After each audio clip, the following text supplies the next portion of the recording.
Então, pessoal, boa tarde.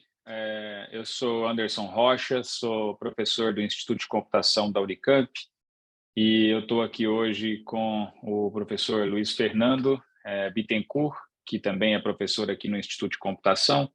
Professor Luiz Fernando, carinhosamente conhecido como professor Bit.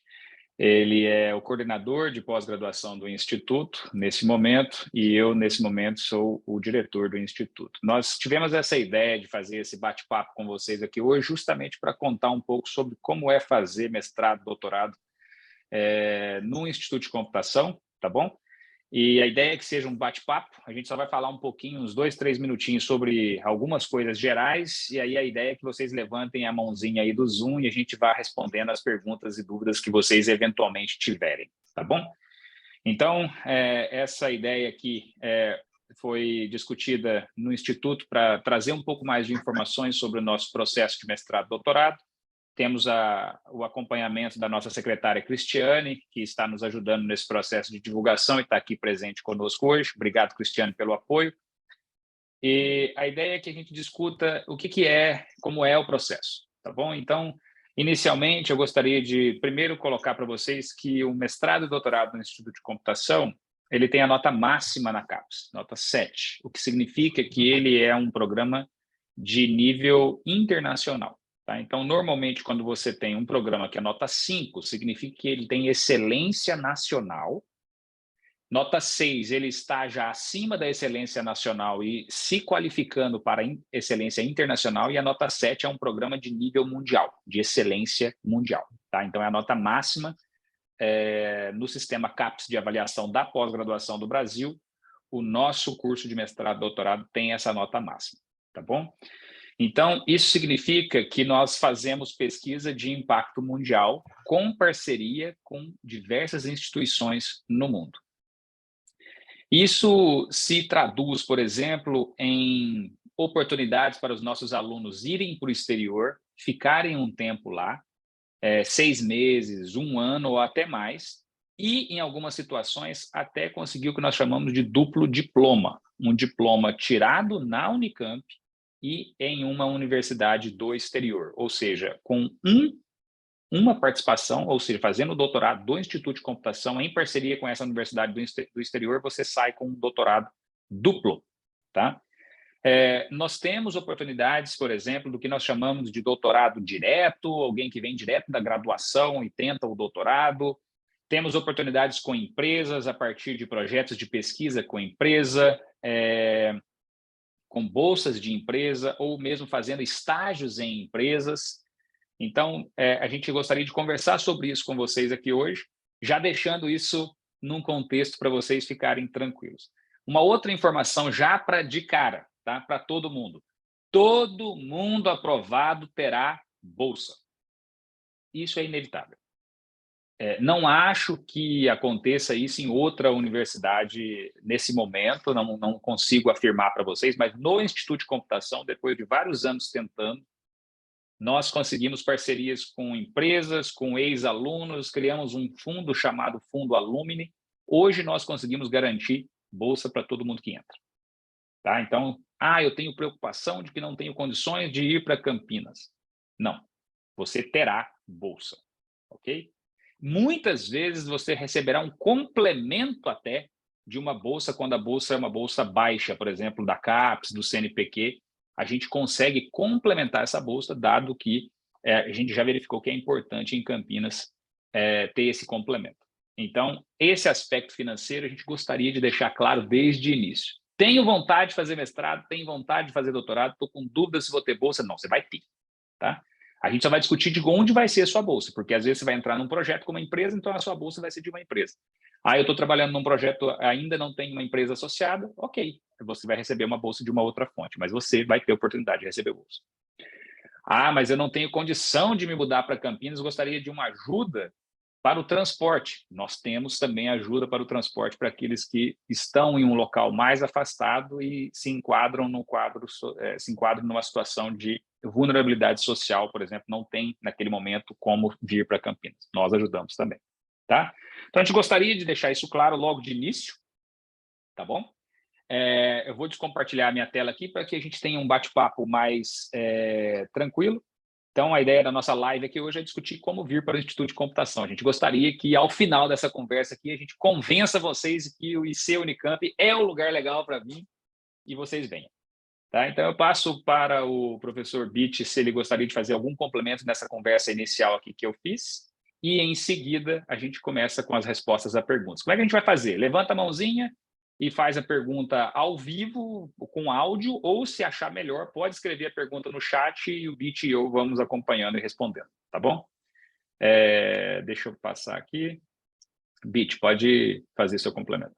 Bem-vindo a todos, então, agradeço a presença de vocês. Também fico à disposição, né, aqui para tirar dúvidas relacionadas tanto ao curso de mestrado quanto doutorado, ao processo seletivo, né, e eu queria enfatizar aí as colocações do Anderson, né, de que a gente fez um esforço grande, né, aqui no Instituto, através da diretoria e da comissão de pós-graduação, para conseguir oferecer para os ingressantes uma bolsa, né, para ele poder se manter aqui e desenvolver a sua pesquisa de uma forma mais tranquila do que ele faria em caso que uma bolsa não estivesse disponível. Uma coisa que eu queria adicionar, só que o processo seletivo está aberto, né, então até dia 23, se eu não me engano, de outubro. Se vocês entrarem no site do IC, né, www.ic.camp.br, vocês vão ver que tem um local lá para fazer as inscrições. A gente pode tirar dúvida aqui sobre documentação também, sobre o processo de inscrição e como que isso funciona de forma geral, né? O curso em si, o que você tem que fazer no curso, como funciona a inscrição, quando você ingressa, quais as possibilidades que você tem de tópicos de pesquisa aqui no Instituto. Então, ele está aqui meio para esclarecer todas as questões que vocês tiverem em relação ao mestrado, doutorado, né, no Instituto aqui, e a gente fica à disposição, podem ficar à vontade para levantar a mão, fazer perguntas no chat, etc. Tem uma pergunta no chat já. Beleza. Nós temos uma pergunta aqui da Carolina que fala o seguinte: até mesmo a bolsa, né? Até mesmo quem trabalha pode receber bolsa? Depende de onde vem a bolsa e depende do trabalho. Então, para as agências de fomento, quem trabalha numa atividade fim ligada ao projeto de pesquisa, sim, basta o orientador atestar que é um projeto ligado ao trabalho, essa pessoa pode acumular a bolsa dentro das atividades. Tá? Então, é analisado caso a caso. Se o seu trabalho é em algo completamente diferente, aí as agências de fomento não permitem o acúmulo. O que acontece na maior parte das vezes é alguém estar trabalhando no setor de tecnologia e isso, de certa forma, já é alinhado com a pesquisa dela. Tá? Então, sim, a resposta aqui é, na maior parte das vezes, pode haver esse acúmulo. Quando a gente tinha uma restrição de bolsas, a gente tinha uma lista de prioridade em que a gente colocava primeiro as pessoas que não tinham trabalho, obviamente, para que desse oportunidades para mais gente. Hoje nós temos possibilidade de cobrir também essas outras situações, tá bom? Temos aqui uma mãozinha levantada, o Carlos Nielton. Carlos, pode abrir seu microfone e fazer a pergunta, por favor. Beleza, boa tarde. Professor, quais são as chances reais de alguém que está trabalhando na indústria conseguir entrar para uma vaga de mestrado ou doutorado, mesmo sem bolsa? Muito bem. Boa pergunta. Passo para o Luiz Bittencourt, por favor. Com certeza tem muitas chances. Tem muita gente que faz mestrado, doutorado e trabalha. Não é incomum. Então, uma boa parte dos alunos fazem mestrado ou doutorado. A maioria dos alunos que trabalham, diria que fazem mestrado, e alguns que fazem doutorado também trabalham. O que a gente pode falar, claro, uma pessoa que não tem dedicação exclusiva para o mestrado ou para o doutorado, o mais comum é ele demorar mais para terminar, né? O mestrado geralmente dura, o tempo ali ideal, digamos assim, é 2 anos, o doutorado 4. Uma pessoa que trabalha, geralmente, ela vai demorar um pouco mais, talvez 2 anos e meio, talvez 3, mas isso vai depender um pouco tanto da dedicação da pessoa, claro, né, aos estudos ali, quanto por exemplo, tem pessoas que têm uma liberação de um dia do trabalho, tem pessoas que conseguem um acordo, né, dentro do seu trabalho para conseguir dedicar um tempo ao mestrado, essas pessoas conseguem evoluir um pouco melhor ali na linha de pesquisa. Então, varia bastante, mas para ingressar, né, varia bastante para terminar, mas para ingressar não tem restrição. Então, você pode se inscrever e você pode colocar que você não vai querer bolsa, por exemplo, né? Você vai se inscrever e vai falar que não quer bolsa, que você trabalha, mas que você vai dedicar a fazer um mestrado ou doutorado em paralelo ao seu trabalho, seja com uma dedicação parcial, seja com alguma flexibilidade do seu trabalho para fazer cursos à tarde, por exemplo. Então, aí depende um pouco do seu trabalho, claro, e da dedicação que você vai ter. Mas para ingressar não tem impeditivo, não. Inclusive, fazendo um complemento, tem muita gente que trabalha e que traz para a pesquisa problemas do seu trabalho. Ou seja, o tema de pesquisa vai estar ligado ao trabalho da pessoa. Tá? Então, é muito comum, principalmente num curso como Ciência da Computação, em que é uma área meio, que serve praticamente para todas as outras. Tá? Então, para ingresso, nenhuma restrição, você tem tantas chances quanto outras pessoas. Pergunta agora do André. O programa exige dedicação exclusiva? Trabalho com desenvolvimento de tecnologia em uma montadora. É na mesma linha do que a gente acabou de falar. Não exige dedicação exclusiva. O que a gente sempre faz, o orientador, uma vez que você passa no programa, o orientador vai conversar com você e ver como é que vai ser a sua disponibilidade de tempo para fazer a pesquisa e vai orientar as atividades de acordo com aquilo. Como o professor Bitt colocou aqui, em algumas situações as empresas elas também participam dando uma certa compensação de horas para o trabalhador. Outras vezes isso não acontece, então você acaba construindo essa agenda com o seu orientador, principalmente isso é muito comum no mestrado, para que você desenvolva as atividades à noite, final de semana, aí vai depender de como você vai combinar e organizar seu tempo, mas é possível. Para o Bitt agora, do Leonardo. Professores, quais são os projetos em computação forense que o IC tem atuado? Bom, na verdade, eu vou ter que responder, né? Bom, boa, Leonardo. Eu sou coordenador do Laboratório de Inteligência Artificial, que se chama Recode AI, né? Vim fazendo propaganda do laboratório hoje. Nós temos muitos projetos de forense. Eu convido você a entrar no nosso site, é só digitar no browser recode.ai, como está escrito aqui, só isso mesmo, recode.ai. Você vai ver alguns desses projetos. A gente trabalha desde a identificação de imagens e vídeos falsos até fake news, deepfakes, toda a linha de investigação forense a gente tem trabalhado, mas todos os problemas envolvendo inteligência artificial. Tá bom? Então, agora eu passo a próxima aqui para o Kaique. Poderia, por favor, comentar mais sobre as parcerias com universidades no exterior? Em que países, quais universidades, linhas de pesquisa? Vamos lá, Bitt. Universidade com o exterior tem dois tipos de parceria, né, que a gente geralmente funciona. Tem uma que é a parceria que o orientador tem um contato no exterior e você pode ir visitar esse contato, né, e ficar fazendo uma pesquisa por um tempo lá sem receber um diploma, como o Anderson comentou, né, o duplo diploma. Ou tem parcerias formais onde você recebe o diploma da Unicamp e o diploma dessa universidade. Em parcerias formais, geralmente o que a gente tem são esses acordos de parceria, e esses acordos de parceria eles são específicos para um aluno. Então, o aluno ingressa, a gente monta um acordo, faz com a universidade e ele pode fazer a sua defesa nas duas universidades.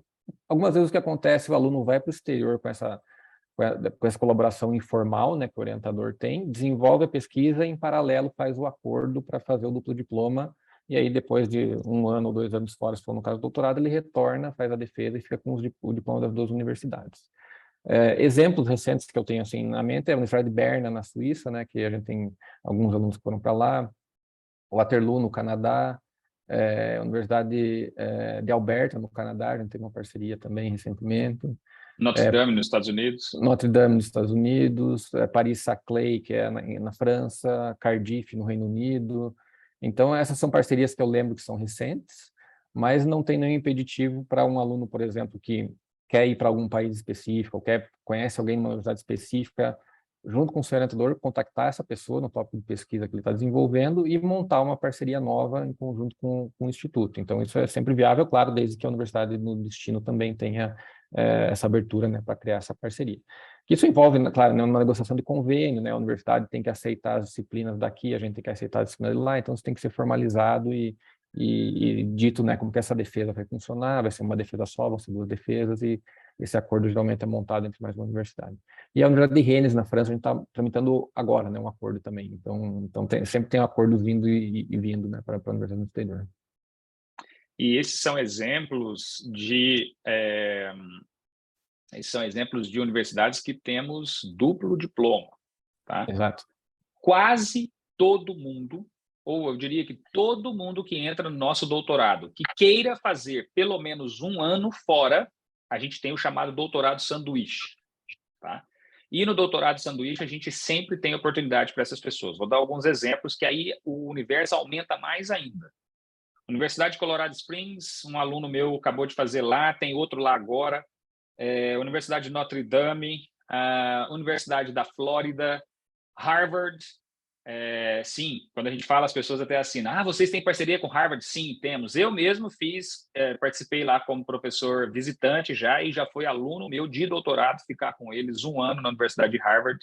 MIT, temos agora na TU Berlim, tem uma aluna de doutorado minha fazendo também para ficar 1 ano. Então, assim, o universo é muito grande. Por quê, gente? Porque nós estamos falando de uma universidade com impacto internacional, nota 7 na CAPES. Quando você se aproxima desses parceiros no exterior dessa forma, você consegue fazer essas parcerias.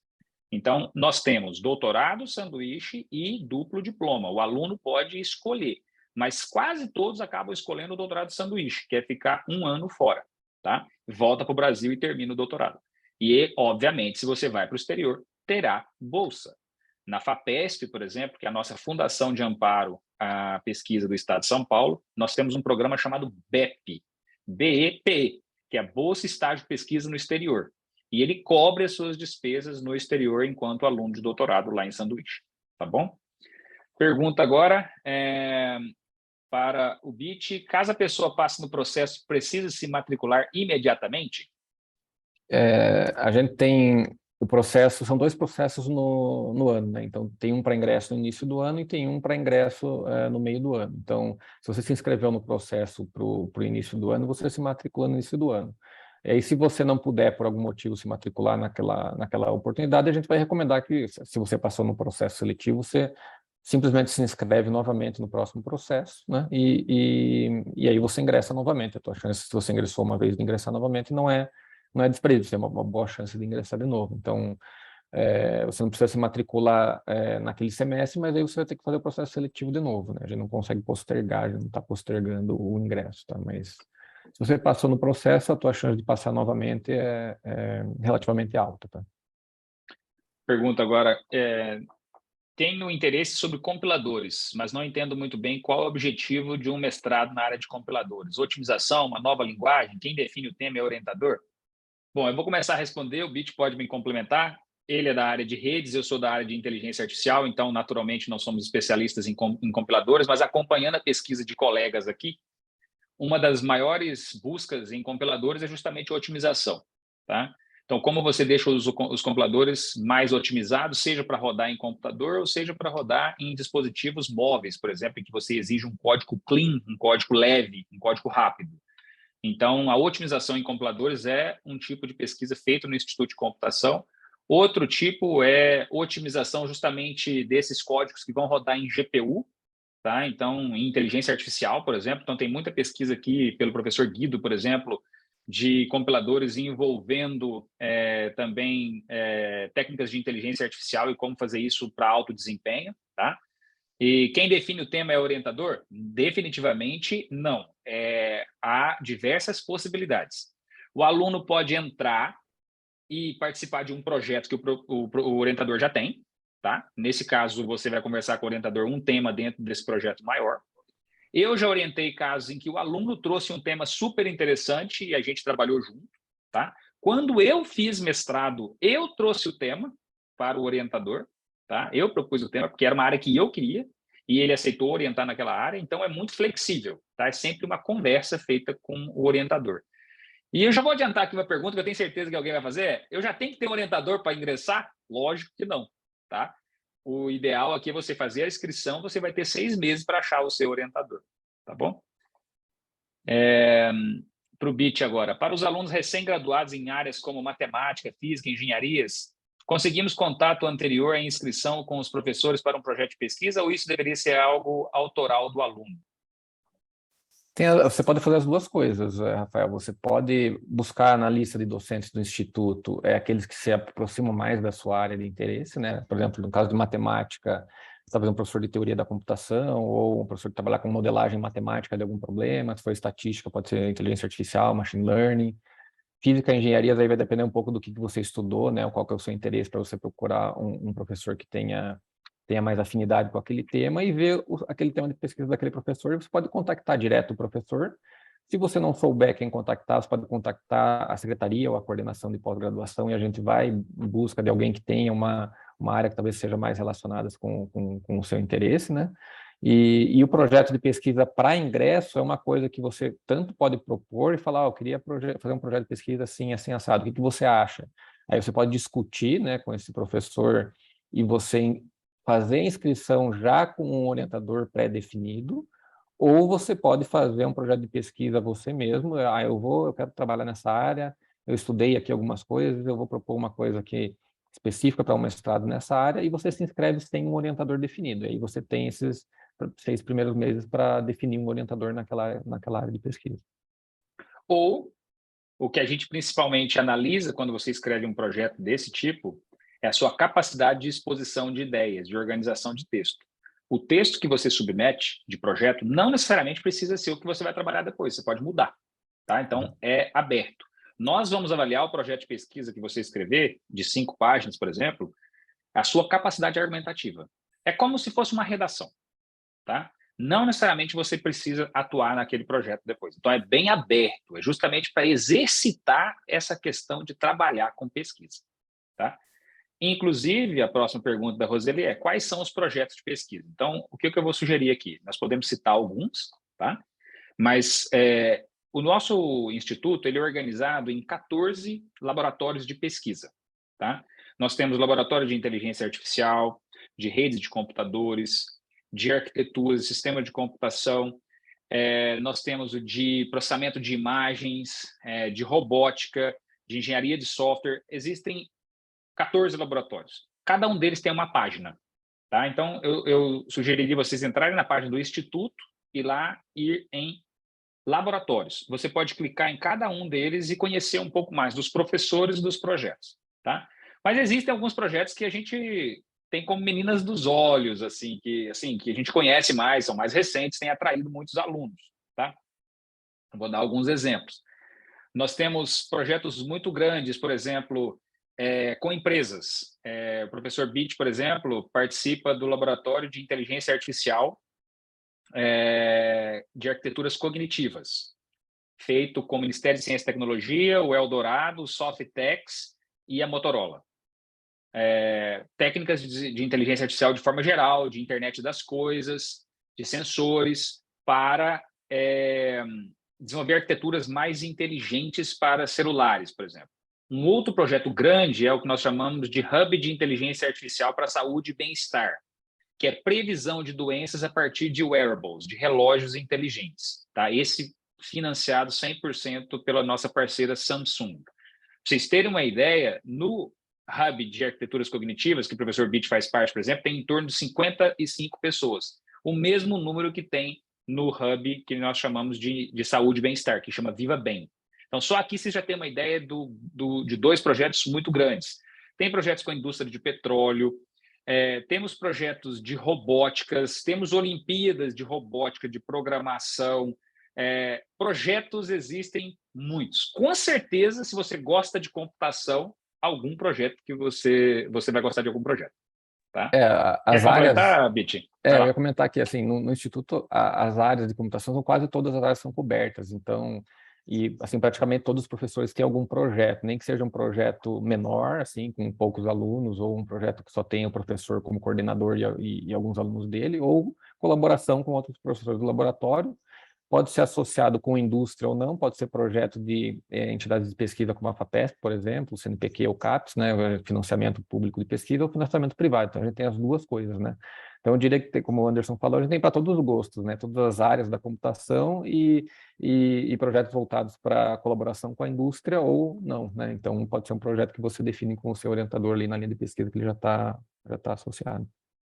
E é importante colocar aqui, gente, que o Instituto de Computação e a Unicamp, em particular, tem um DNA para trabalhar com a indústria. Isso se reflete, por exemplo, a Unicamp tem hoje o que nós chamamos de empresas filhas. Empresas que foram criadas por alunos ou ex-alunos da Unicamp. E a Unicamp ela mantém um rastreamento de quais são essas empresas e quanto elas geram para a economia, por exemplo. Então, a Unicamp, até hoje, das que ela registrou, tem 1.100 chamadas empresas filhas. 1.100. Tá? Dessas, 950 estão ativas. No ano passado, elas geraram mais de 16 bilhões de reais em um ano.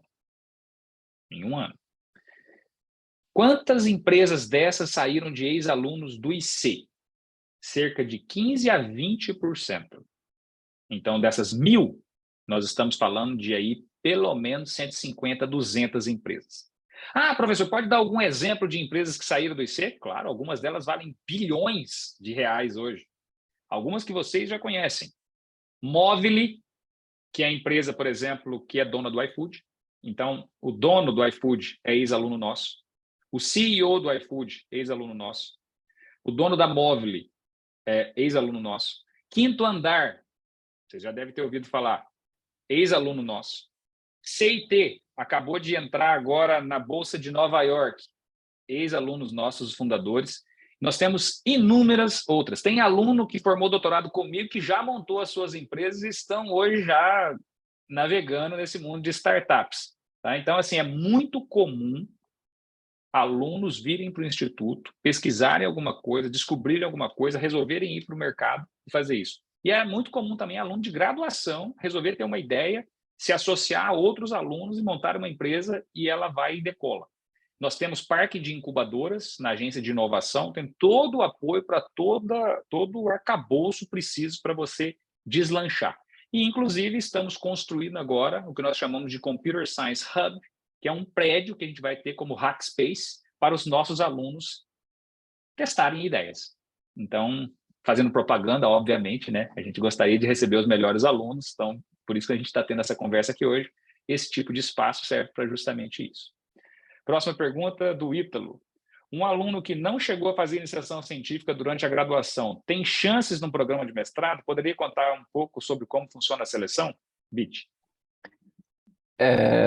Além dessa dúvida, né, tem dúvidas comuns em relação a se as pessoas conseguiriam ingressar, né? Eu fiz uma grade particular, eu não fiz iniciação científica, será que eu consigo ingressar lá no IC, da Unicamp, será que não?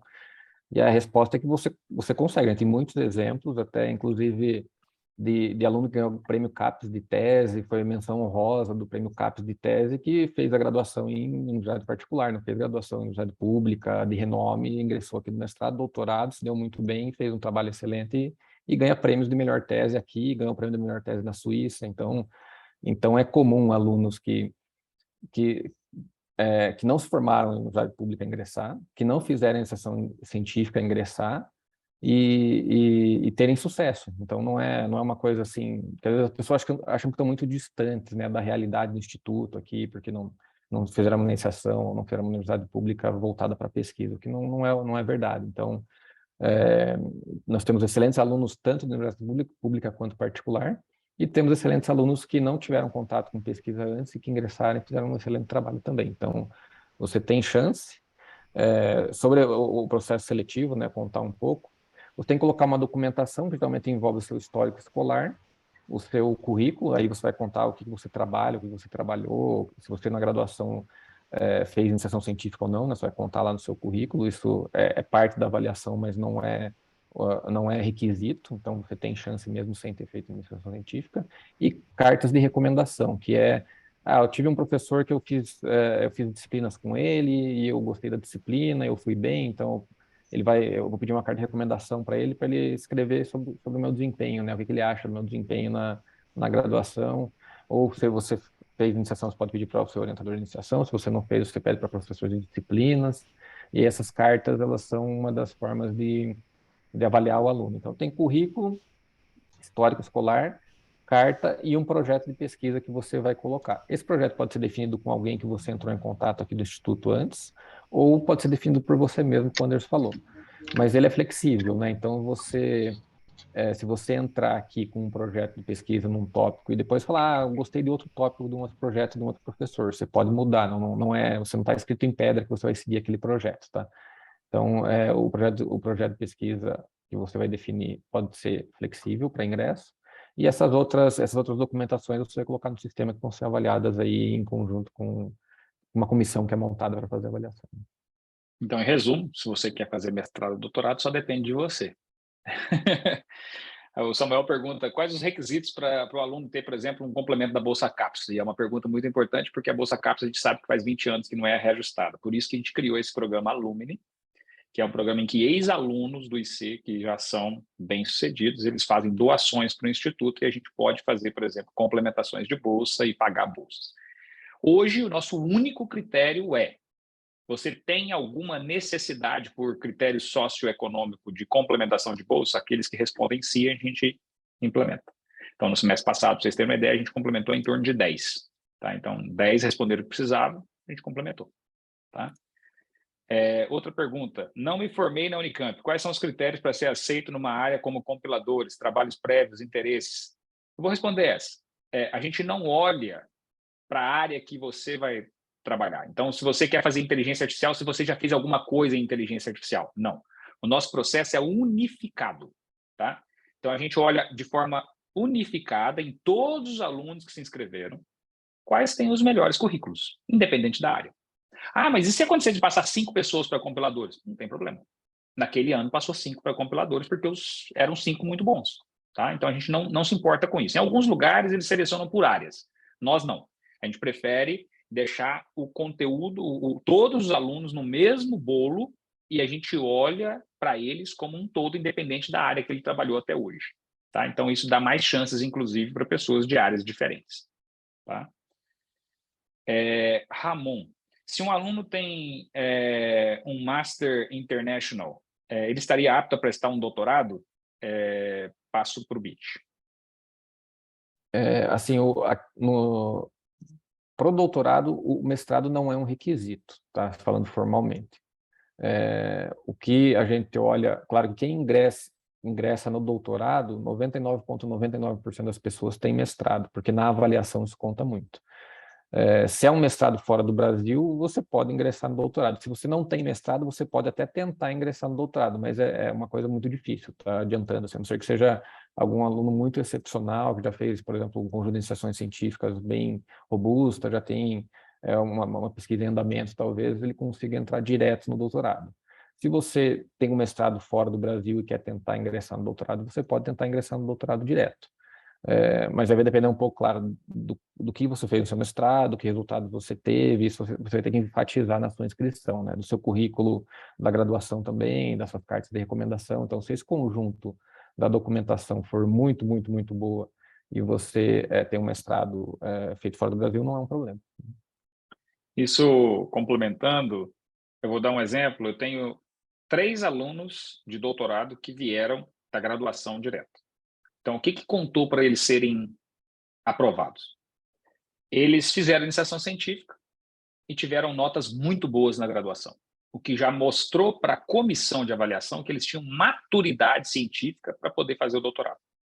Então, se você tem um Master International, ou seja, um mestrado fora do Brasil, na sua carta de apresentação, explique como é a sua experiência com ciência. E aí, coloque a documentação do mestrado que você fez e a banca vai avaliar. Olha, não, realmente ele teve experiência e conseguiu publicação, ou, por exemplo, descobriu alguma coisa interessante, ou as disciplinas que ele fez são muito interessantes. Isso no conjunto é avaliado e aí eles verificam se você consegue ir direto para o doutorado. Que nesse caso, se você tem um mestrado internacional, já significa que você fez um mestrado na vida. Tá? Então, não é nem o que nós chamamos de doutorado direto, porque o doutorado direto é quando você vem direto da graduação. Tá? Você vai se inscrever para o doutorado normal, mas vai ter que enfatizar qual a sua experiência em ciência. Tá? Carlos, ainda no tema de candidatos que trabalham, que dicas vocês poderiam dar para esses candidatos em termos de preparação a fim de aumentar a chance de conseguir ingressar no IC? Quer responder, Bit? Eu acho que tem uma coisa que a gente pede na inscrição, mas que não é obrigatório, mas que ajuda muito, que é o pós-comp, né? Então, tem aquela prova nacional de computação, uma coisa que ajuda bastante na avaliação.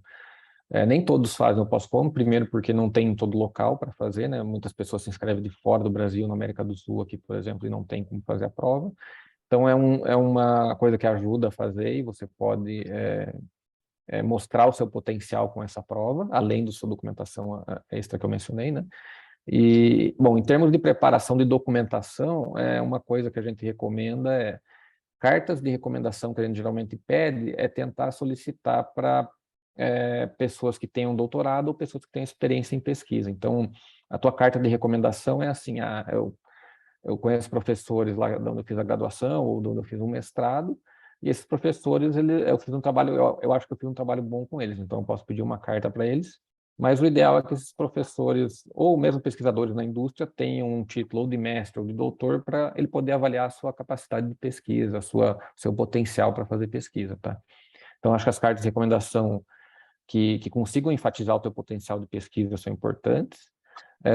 E aí a documentação em geral, o currículo, histórico escolar, acho que são os tradicionais, né? Acho que você não precisa ter tanta preocupação com isso. Claro, se você tentar enfatizar os seus pontos fortes. E no projeto de pesquisa, eu acho que é tentar desenvolver um projeto de pesquisa que seja uma coisa que seja nova, né? Que esteja aí digamos, na crista da onda da pesquisa, né? Você consiga propor alguma coisa que seja interessante e que tenha um escopo de um tamanho bom, que isso é importante. Então, você pode escrever um projeto de pesquisa tentando, vou resolver muitos problemas aqui. Aí a avaliação já não é tão boa porque você não vai conseguir resolver todos esses problemas. Tem que ter um escopo mais fechado para um mestrado ou para um doutorado, por exemplo, né? Claro que você não vai ainda ter o seu projeto de pesquisa bem definido, com todos os passos, mas dar uma boa ideia do que você tem em mente como um projeto de pesquisa. Isso você pode contactar um docente aqui do instituto, que seja na área que você quer trabalhar, e já trabalhar com ele antes para desenvolver esse projeto para fazer a inscrição, né? Ou você pode fazer, claro, você mesmo aí com a ajuda de algum colega ou colaboração de alguém. O importante é que ele esteja bonitinho, ali bem formatadinho. Beleza. O Alexander pergunta, para o doutorado de duplo diploma, você tem que passar primeiro no exame de qualificação e cada estudante escolhe um laboratório, depois tem uma lista para checar? Bom, já vou responder para você, Alexander. Tipicamente, para você sair para o exterior, nós pedimos o exame de qualificação. Você passa no exame de qualificação, você está pronto para ir. Tá? Então, isso, por exemplo, ele no fala doutorado... português? Não sei se ele fala português. Eu acho que sim, mas depois eu posso responder em inglês também. Então, Alexander, passa primeiro o exame de qualificação, tanto no doutorado de duplo diploma, quanto de sanduíche, tá? Sempre depois do exame de qualificação, ok? Porque aí é quando já está definido o seu tema e aprovado por uma comissão. Para os outros que não conhecem ainda como funciona, no caso do doutorado e do mestrado, depois de um certo tempo que você já cumpriu as disciplinas, a gente tem o que nós chamamos de exame de qualificação, que é quando você faz uma apresentação do qual vai ser seu tema de trabalho, e aí a banca avalia, tá ok, tem potencial nesse trabalho, aí você pode seguir. E aí você segue, tá? E normalmente você escolhe com o seu orientador, então não é um trabalho que você faz sozinho, normalmente é você e seu orientador que escolhem o local. Então, nesse pedaço específico, just answering in English for you to understand well, for the double diploma and for the sandwich program, you need to first pass the qualification, okay? It's a requisite. And you choose the place with your advisor, all right? Ramon, você tem algum projeto de inteligência artificial para medicina? Bom, seria uma conversa de um dia inteiro, tá? Hoje, para você ter uma ideia, o laboratório de inteligência artificial que nós temos aqui no Instituto de Computação é o maior laboratório de IA da América Latina. Tá? O Recode AI é hoje o maior laboratório de IA da América Latina e rapidamente se aproximando para ser o maior do Hemisfério Sul. Ok? Então, sim, temos muitos projetos em IA para medicina. Vou dar alguns exemplos. Fizemos no passado preditores para cegueira para pessoas com diabetes, detectores de Zika vírus, fizemos o teste de Covid novo, patenteado, licenciado para a Anvisa, temos hoje pesquisa para detecção de Alzheimer junto com o National Institutes of Health dos Estados Unidos com a Universidade da Califórnia. Temos todo esse projeto de 55 pessoas com a Samsung de saúde e bem-estar para prever, por exemplo, Parkinson, para prever se a pessoa tem algum problema de ansiedade, depressão, se ela tem alteração metabólica, se ela tem diabetes. Então, assim, o que você imaginar para a medicina a gente tem feito aqui, tá? Com dados de sensores, com dados de imagens, com dados de ressonância magnética, com dados de raio-x. Tem muita gente fazendo IA no IC, e isso eu estou falando do meu laboratório específico, que é o Recode AI. Ainda tem pesquisas em saúde com IA em outros dos laboratórios. Por exemplo, o laboratório de imagens médicas, do professor Alexandre Falcão, por exemplo, ele desenvolve novas formas de imageamento microscópico para testes, por exemplo, de sangue, de urina, de fezes, que estão já em uso, patenteadas, licenciadas em muitos laboratórios de bioquímica do Brasil. Então, sugiro vocês conhecerem um pouco mais dos labs, vocês vão ver projetos super, super legais. Tá? Rafael, é possível duplo diploma ou summer internship no mestrado ou somente no doutorado? Quer responder, Bitty?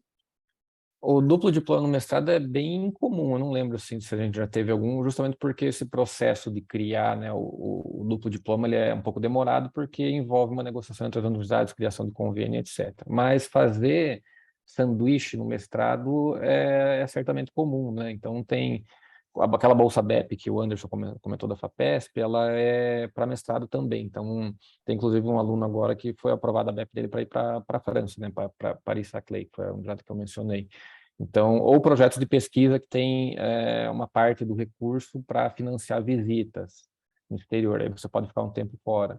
A própria Unicamp, ela tem chamadas internas que fornecem recursos para visitas no exterior também. Então, algumas universidades que a Unicamp colabora, no Reino Unido, por exemplo, a Unicamp faz uma chamada e fala, a gente quer mandar alunos e professores para o Reino Unido para passar 30 dias. Você manda um projeto de pesquisa e eles selecionam dentro da Unicamp e você pode fazer visitas. Então, tem fontes diferentes de recursos, né, para fazer essas visitas. Pode ser projeto de pesquisa, pode ser agência de financiamento, pode ser recurso próprio da universidade, aí vai depender um pouco do orientador da área de pesquisa que você está, né?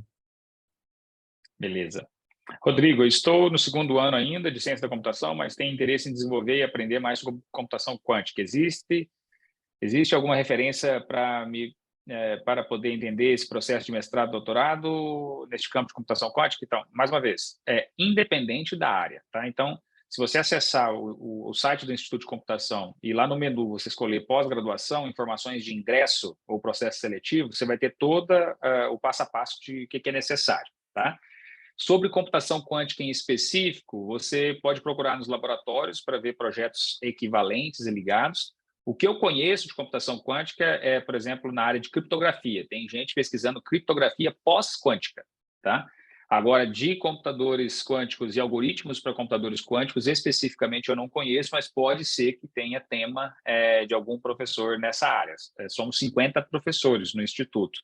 E querendo crescer para 53 para o ano que vem. Tá? Então, existe uma variabilidade bem grande de áreas. Tinha um docente que o Arnaldo ele fazia pesquisa em algoritmos quânticos, né? Ele aposentou, Isso. então ele não está Aí mais ele aqui no aposentou Instituto. recentemente. Exato. Mas também nada impede, por exemplo, aqui no Instituto a gente tem bastante professores que trabalham com algoritmos, né? Teoria da computação, e nada impede você ingressar no Instituto com um professor de algoritmos e fazer um contato com um professor da física, por exemplo, que conheça a física quântica para você fazer algoritmos quânticos. Aí você combina o conhecimento, pode ter um co-orientador da física, um orientador aqui da computação, e você faz um mestrado, um doutorado em computação quântica, em algoritmos quânticos, né? Então, isso é viável também. Exatamente. O que é mais comum, a parte quântica em si, você vai se associar a algum grupo da física. Vou dar um exemplo, não em computação quântica, mas em supermateriais, materiais supercondutores. Eu estou orientando uma aluna e o trabalho dela é a identificação por inteligência artificial de materiais supercondutores. Onde que você vai estudar materiais supercondutores no Brasil? O melhor lugar do Brasil para se pesquisar materiais supercondutores é no Sirius, que é, inclusive, o maior laboratório de luz síncrono da América Latina, né? Então, ela tem um co-orientador do Sirius, que é o Centro Nacional de Pesquisa de Materiais. Tá? Preciso ter alguma pesquisa em mente já para ingressar no mestrado, doutorado, ou isso é alinhado com o orientador após o ingresso? Vou responder essa porque é rapidinho. Como a gente disse, você pode conversar com o orientador, esse é um caminho, ou seja, depois dessa conversa você pode ver os professores e entra em contato, ou não precisa disso, você pode definir um tema e você escreve a respeito.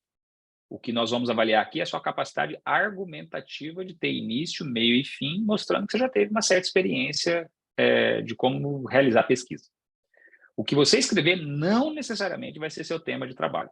Você pode discutir depois, mudar com o orientador e alinhar, tá bom? Então, o que nós avaliamos nesse momento é a sua capacidade argumentativa. para o BIT, o que seria conhecimento prévio em computação para quem se formou em outra área na graduação? Assim, a formação aqui geralmente está voltada para a ciência da computação, mas, claro, outras áreas são bem-vindas, até porque a computação colabora com muitas áreas e conversa com muitas áreas, né? Então, geralmente, o que você precisa, assim, para fazer um mestrado, doutorado em computação aqui é conhecimento em algoritmos, programação, né? É uma coisa que provavelmente você vai precisar para desenvolver um mestrado aqui. Talvez um pouco da parte de teoria de algoritmos, mas não precisa tanto, porque você, dependendo se é mestrado ou se é doutorado, você pode aprofundar um pouco aqui. Mas eu acho que o requisito básico mesmo seria algoritmos de programação, né? Você conseguir desenvolver programas que vão te auxiliar no desenvolvimento do seu projeto de pesquisa, né? O conhecimento básico mesmo. E talvez um pouco de conhecimento ali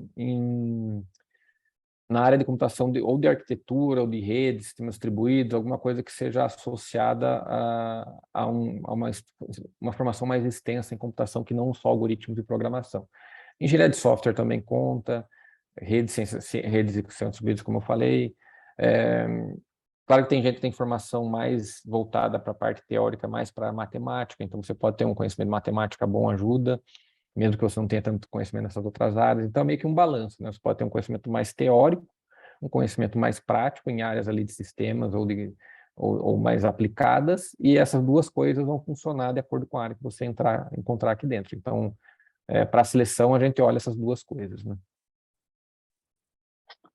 Kaique, o processo de duplo diploma costuma ser muito burocrático, implica num prazo maior para concluir o doutorado? Demora mais que os 4 anos? Boa pergunta. Não é assim, né? A universidade, em alguns casos, são lentos, mas não chega a ser esse tanto tempo. O doutorado de duplo diploma, para um lugar que nós já temos algum caso anterior ou um convênio assinado, é muito rápido, tá? Para um local que foi escolhido por você e seu orientador, que ainda não temos convênio, tipicamente, nós vamos ter um processo de negociação que ele vai acontecer até a sua qualificação. Então, a qualificação, normalmente, ela é feita no final do 2º ano, começo do 3º ano. Então, os 2 primeiros anos seus já é para você fazer esses alinhamentos, disciplinas, começar a pesquisa, então é o tempo suficiente para negociar isso aí, tá bom? Então, não é tão demorado assim. Aí, o doutorado de sanduíche. O doutorado de sanduíche é da noite para o dia. Doutorado de sanduíche, você vai discutir com o seu orientador, o orientador fala, eu já conheço essa universidade, já conheço esse pesquisador, eu mando um e-mail para ele, uma vez que ele aceita, você agora só tem que descobrir de onde vai vir o dinheiro. Vai submeter o projeto para a FAPESP, escreve o projeto para a FAPESP, submete normalmente em 75 dias a FAPESP dá a resposta. Qual é a possibilidade de você conseguir? Tudo depende do seu histórico na pós-graduação, tá? Então, para você ter sucesso uma vez aqui dentro, o seu cartão de visita é o que você faz. Enquanto você faz só disciplina, qual é o seu cartão de visita? Notas boas. Quando você começou a fazer pesquisa, qual é o seu cartão de visita? Resultados. Então, a FAPESP olha isso. Então, assim, como nós somos um programa nota 7 e nós temos alunos muito bons, com professores muito bons, laboratórios com boa estrutura, facilita muito quando a gente pede essas bolsas. A gente tem conseguido uma taxa de sucesso muito alta, tá?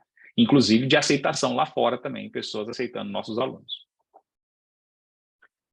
A Cris colocou aqui para vocês a página dos Labs, então já copiem um link aí. Eu recebi algumas mensagens anônimas com algumas dúvidas bem particulares, então eu sugiro que vocês que mandaram a mensagem anônima me mandem, por favor, em e-mail, tá?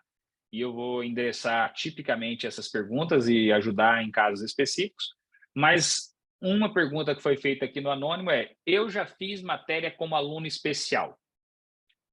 Então, uma coisa que alguns podem perguntar, o que é fazer matéria como aluno especial? Você ainda não quer entrar como aluno regular do programa, você trabalha e não pode ainda fazer a dedicação à pesquisa, então você já vai adiantando as disciplinas. Tipicamente, no mestrado são 5. Então, você faz 2 no primeiro semestre, uma no segundo semestre, outra no terceiro semestre, e daqui 2, 3 semestres é que eu vou me inscrever regularmente, tá? Então, nós temos o processo seletivo para alunos especiais também.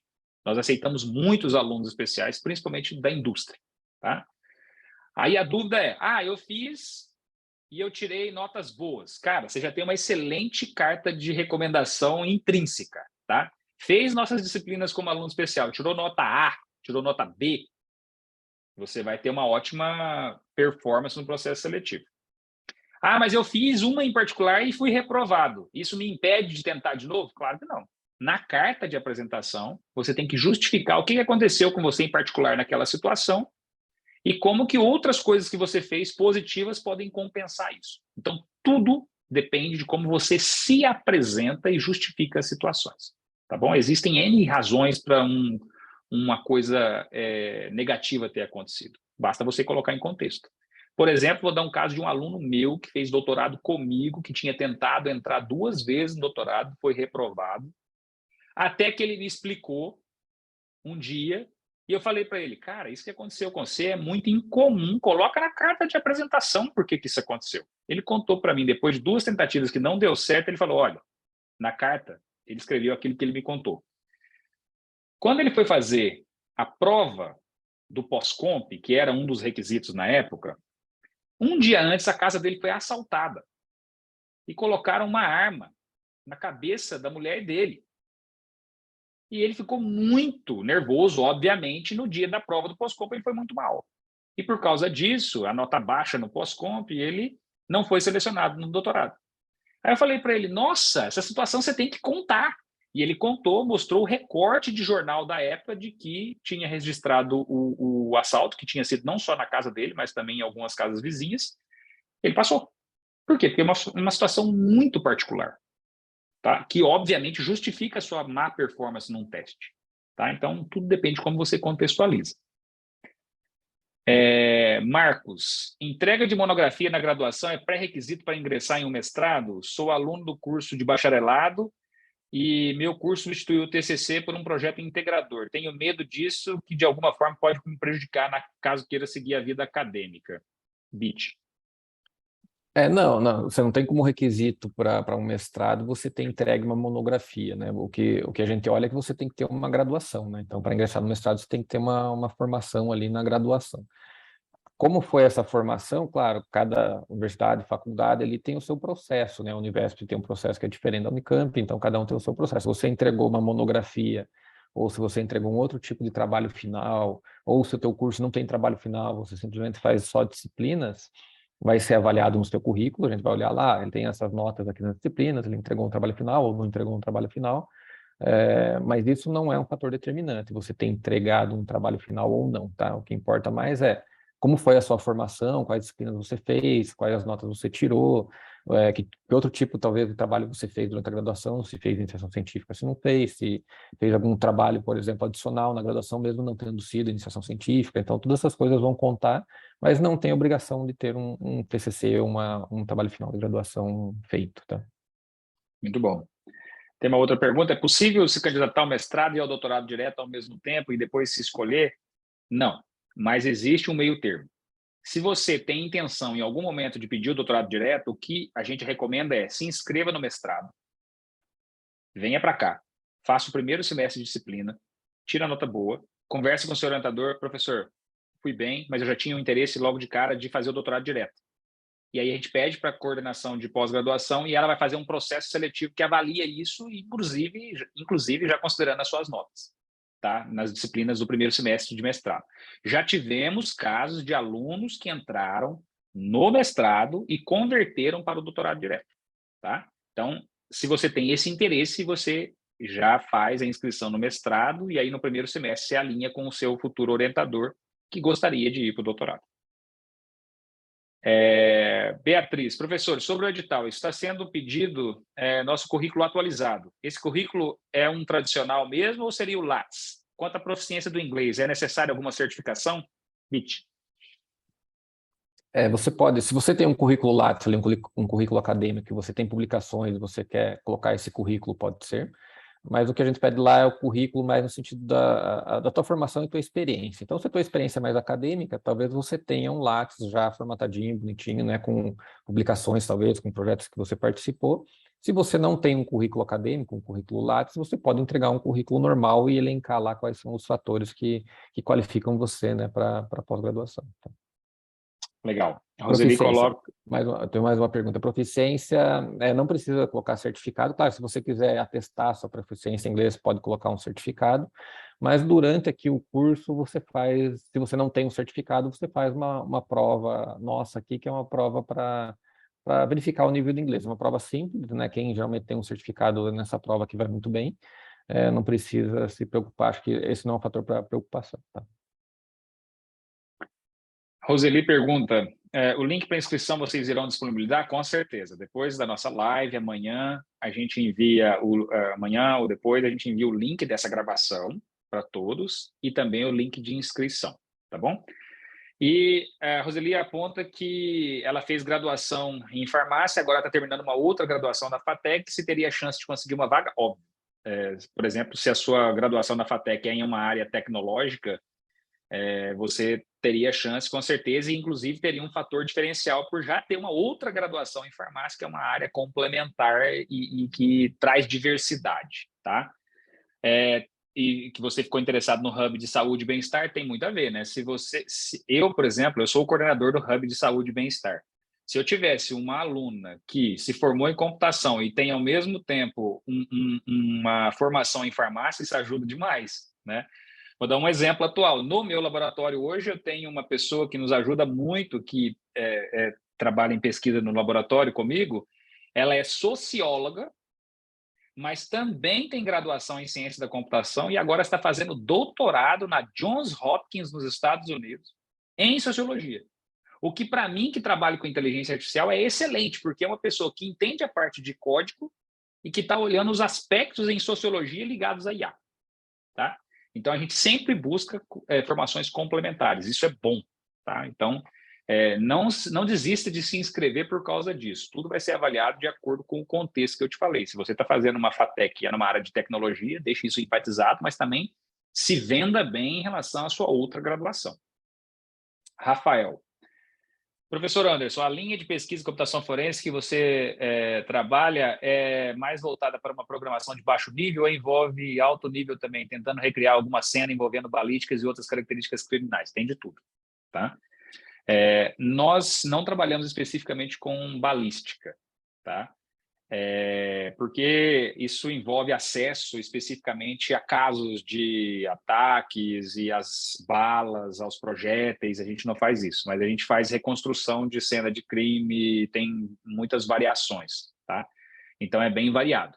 Mas hoje nós temos um foco maior em forense para documentos digitais, ok? Aquilo que é capturado de alguma forma com documentos digitais. Ian, qual é a visão de vocês em relação a quem opta por fazer mestrado enquanto trabalha, com relação à carga de trabalho, resultados, etc.? Bit. Varia bastante, tá? Tem alunos que trabalham e conseguem trabalhar em paralelo muito bem, conseguem terminar, inclusive, o mestrado no prazo. Tem alunos que trabalham, claro, e dependendo ali da carga de trabalho que o aluno tem, ele não consegue evoluir tão rápido no mestrado, mas consegue também terminar, tá? E tem alunos, claro, que em algum momento talvez não conseguem conciliar e acabam desistindo do mestrado. E tem alunos que já saíram do trabalho para fazer mestrado também, então tem todos os casos. Então, para muitos casos funciona, vai depender justamente da tua disponibilidade de tempo, que eu acho que é o principal, né? Se você não tem, claro, se tem zero disponibilidade de tempo, não dá para dedicar nada ao mestrado, aí provavelmente não vai evoluir. Se você tem alguma disponibilidade ali à noite, fim de semana, ou se a empresa dá alguma flexibilidade, você geralmente consegue evoluir bem, tá?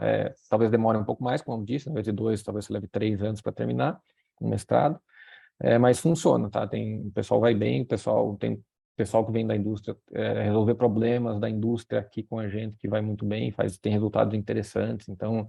Algumas vezes a pessoa, eu tenho um problema no trabalho de engenharia de software, eu quero estudar esse problema aqui, vem aqui, estuda, faz um mestrado. Eu tenho um problema de internet das coisas, eu quero fazer indústria 4.0, sei lá, vem aqui, monta um sistema para fazer indústria 4.0 específico para o problema dele, faz análise de desempenho, faz diversas análises interessantes, análise de dados, machine learning, implementa lá machine learning lá na borda com os dispositivos da indústria. Então, tem uma infinidade de coisas que você pode fazer trabalhando, fazer um mestrado.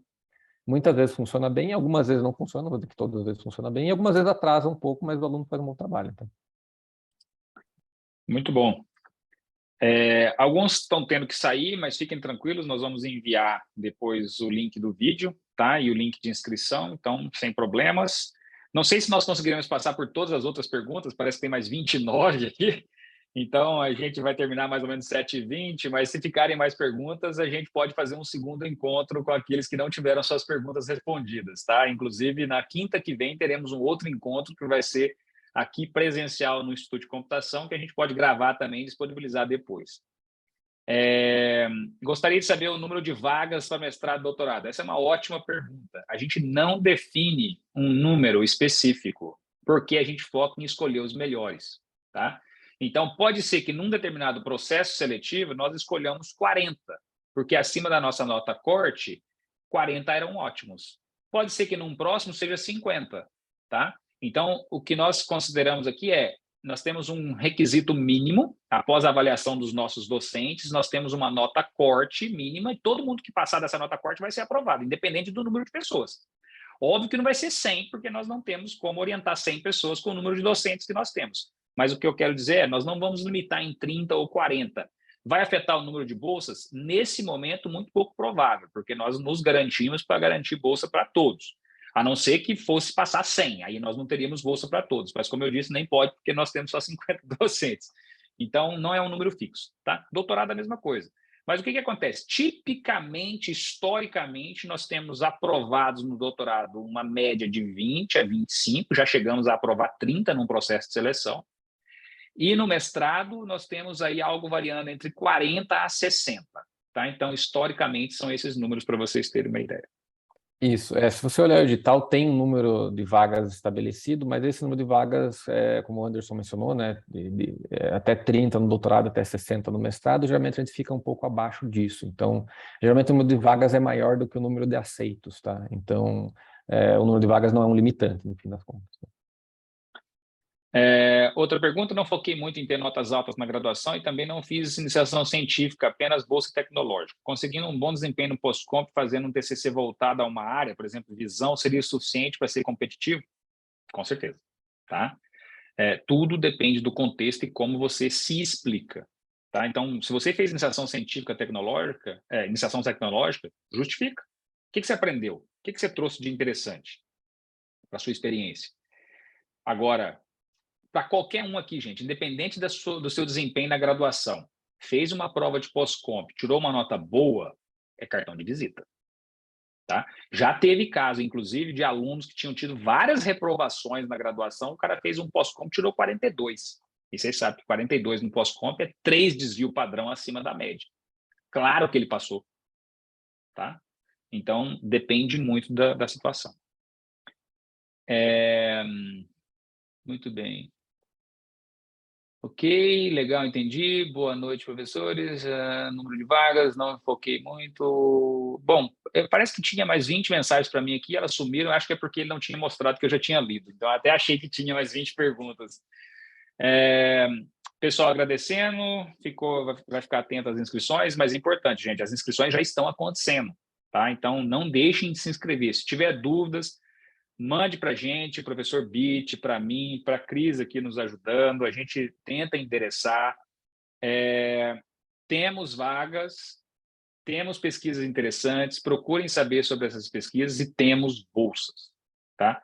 Mais importante, garantimos que vocês vão ter bolsas, inclusive temos situações para ajudar vocês a virem para Campinas, tá bom? O e-mail da Cris está aqui para vocês, crismc@ic.unicamp.br. O Kaique está dizendo que a gente vendeu muito bem o peixe aqui, Bit. Achei muito útil tirar essas dúvidas. Eu acho muito bom mesmo, a gente teve essa ideia, espero que seja útil para as pessoas, e seria bom termos mais bate-papos como esses aqui, né? Porque eu, quando tentei fazer mestrado, eu não sabia nada, e não teve ninguém para fazer um bate-papo desse para tirar dúvida, foi meio que na cara e na coragem.